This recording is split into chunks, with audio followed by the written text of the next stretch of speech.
Hi everyone, LazyFire here. Welcome back to Battlefield 4. With this video, I was hoping to get some pretty decent jihad kills, but it didn't pan out that way. There is a couple of reasons. First off, I'm a moron and I spawned as an assault, which is not super conducive to jihading, which is sad because this is a really good map for it, especially at the start. If you go at the start of this map, even if you capture a point like I'm going to do here, and you go up on that ridge, you are going to pretty much be guaranteed at least one jihad attempt.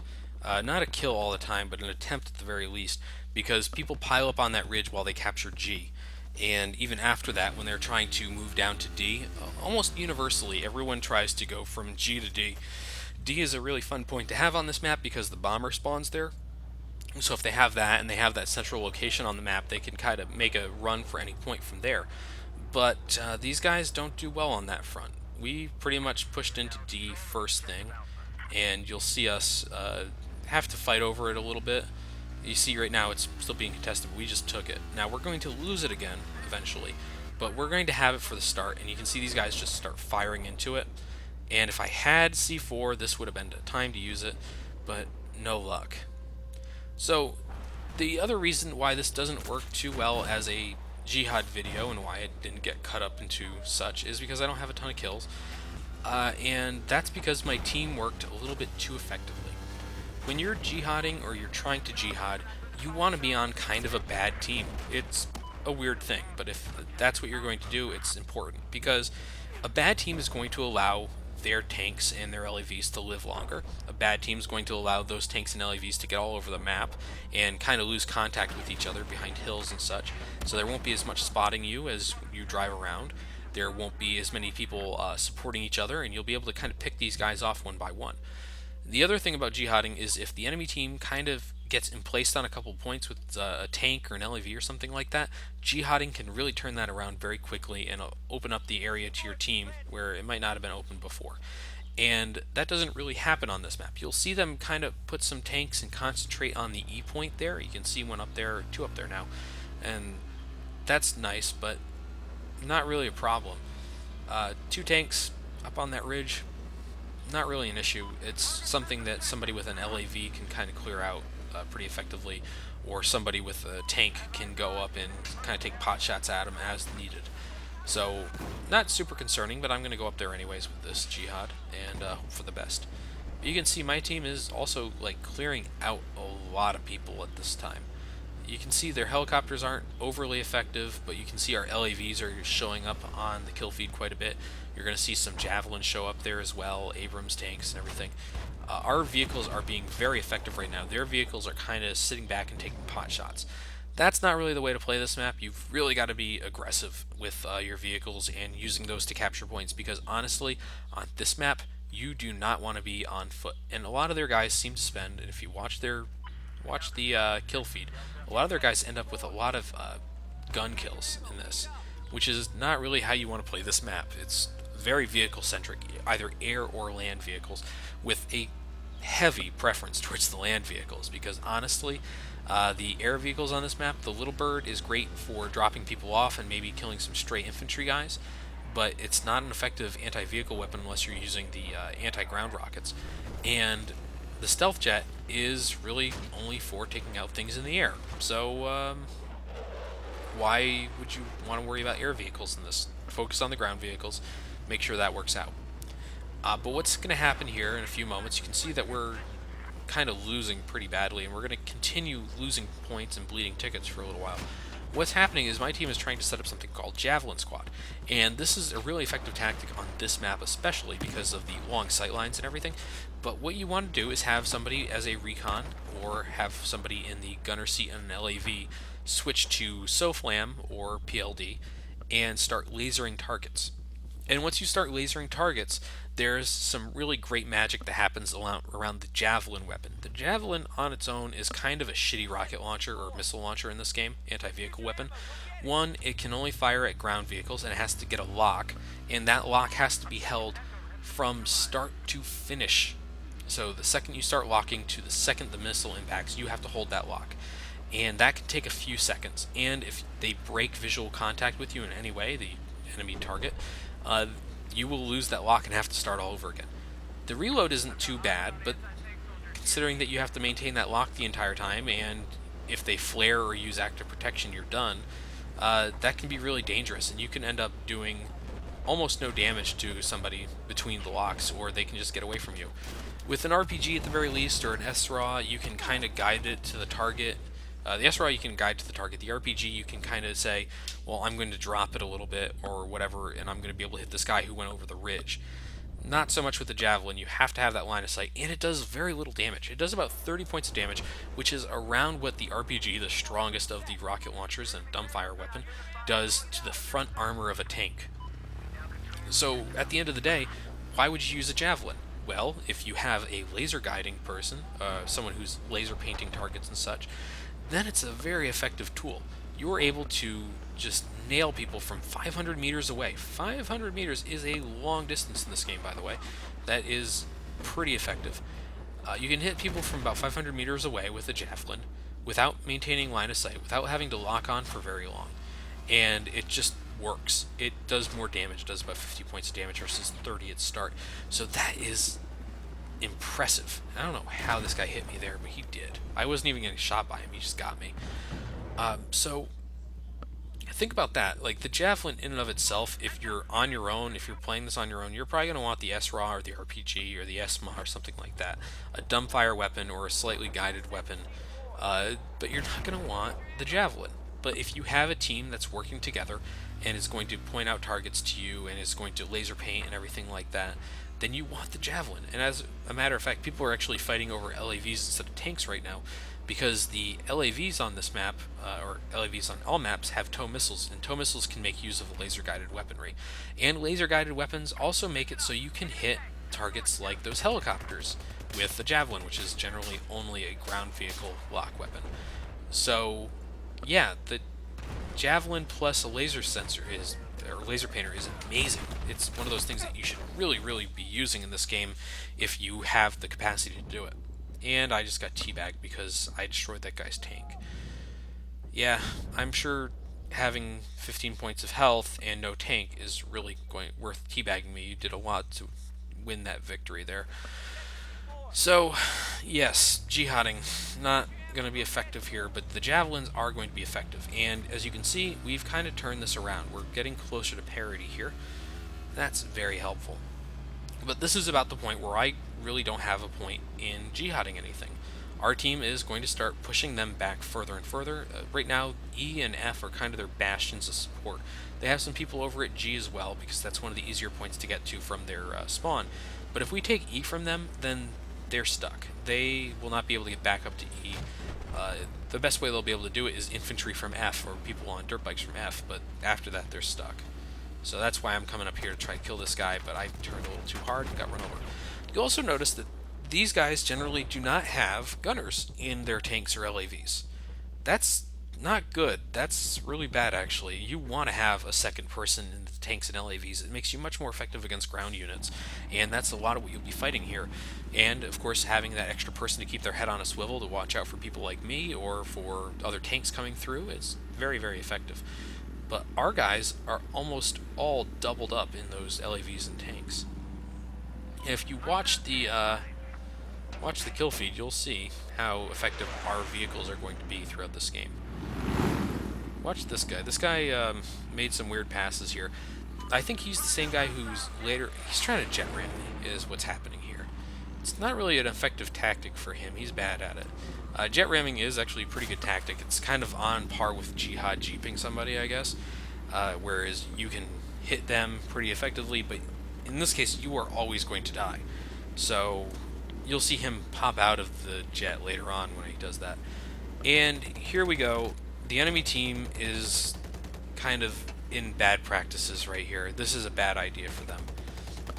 What's going to start happening is, as I fly around this area, you're going to start seeing a ton of spawn beacons up near F and up on the ridge lines and everything. That's not really a good idea. There's a couple reasons behind that. One, they already have that point up there. So if they're trying to protect the point, why not just spawn on the point itself? I can't get into the mind of these guys, I don't know. Two, what they're going to start doing is not using anti-ground vehicle weaponry. They're going to start using almost nothing but stingers and iglas, which is a terrible plan. There's a couple reasons for that. One, I've already mentioned that in the grand scheme of things on this level, things like my helicopter and the F-35 my team's flying around are not super effective weapons. They're not. They're kind of secondary to us, really. We could do without these things. Now watch this. I'm going to die stupidly in about 2 seconds. I popped flares. I popped flares while I was getting locked, and I still got hit. That's not fun. I think he actually fired at one of the flares, and it just hit me anyways. So, whatever. I cannot really be too concerned with that. It's really a minor setback at the end of the day. So these guys are going to start taking some really dumb practices, and they're going to start using stingers, and they're going to start using spawn beacons to get up on ridge lines to use those stingers.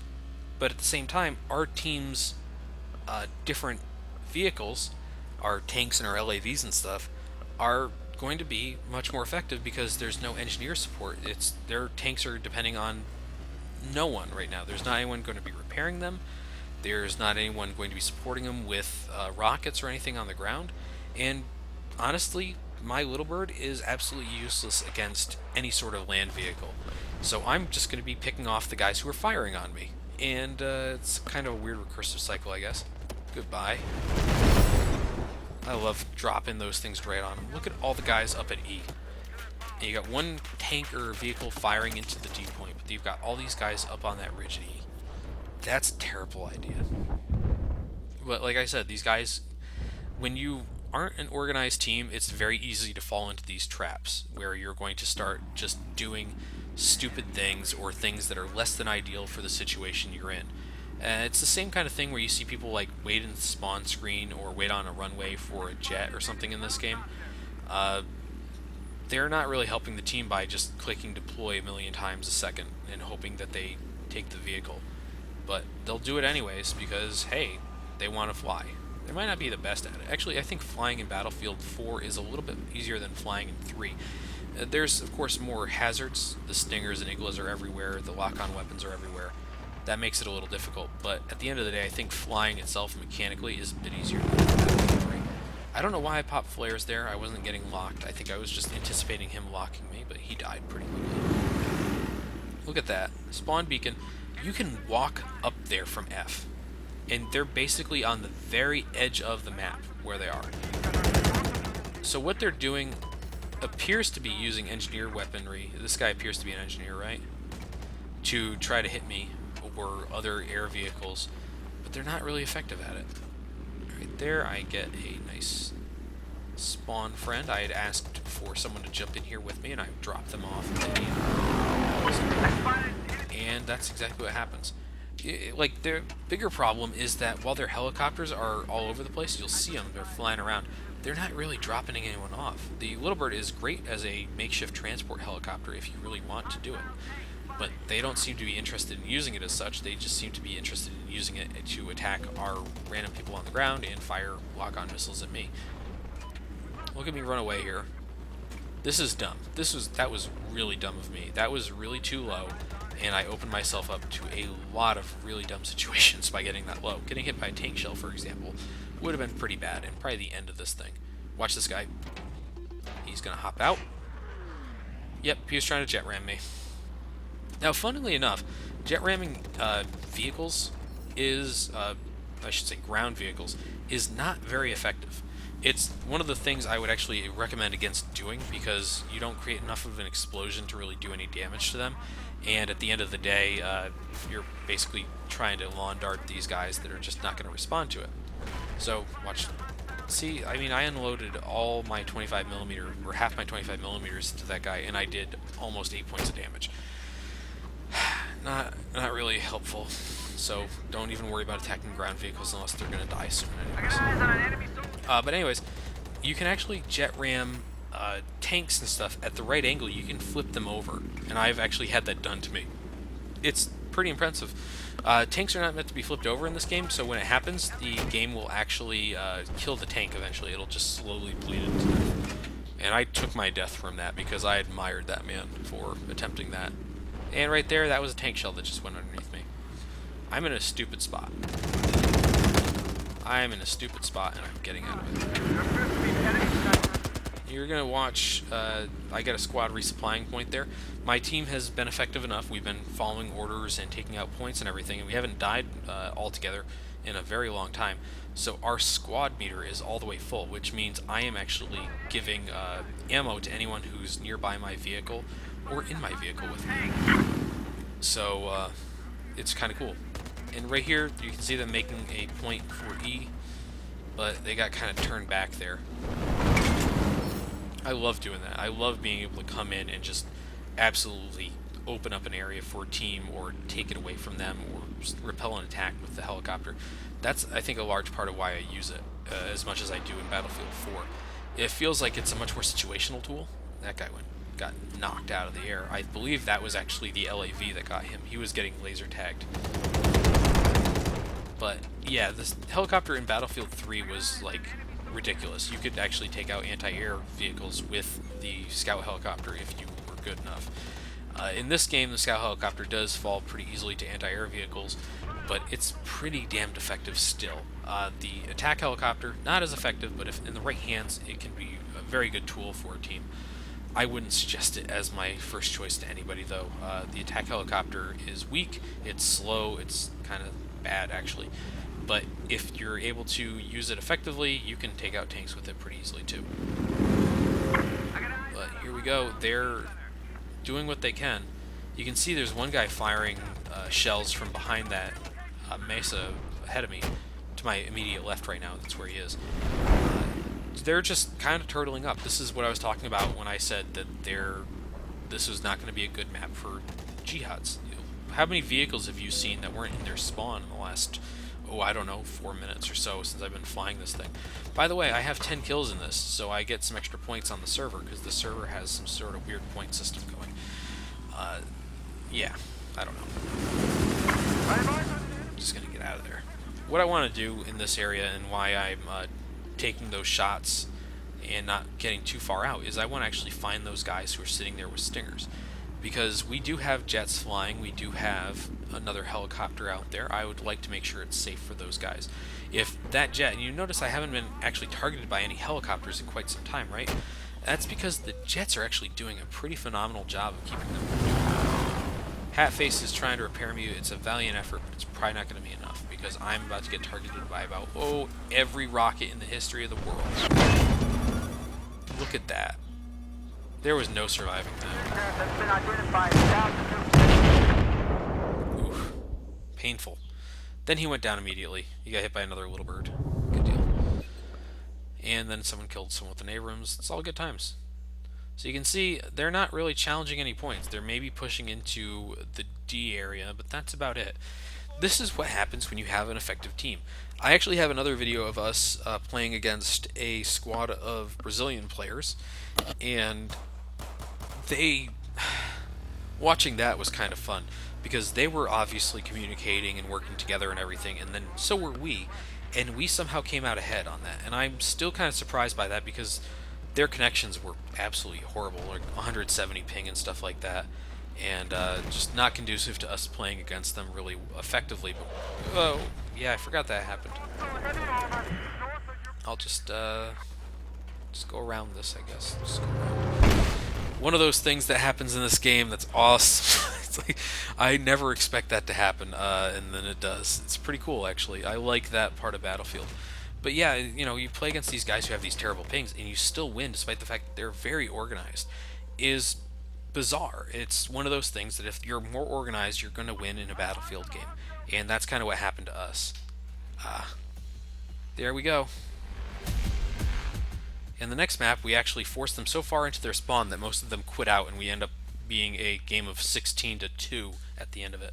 And by that, I mean we had 16 people, they had 2. It was ugly. So, yeah, thanks for watching. I did like talking a bit about jihading and teamwork and such in this game. It's always a fun thing to talk about. And I'll see you next time, I guess. Bye.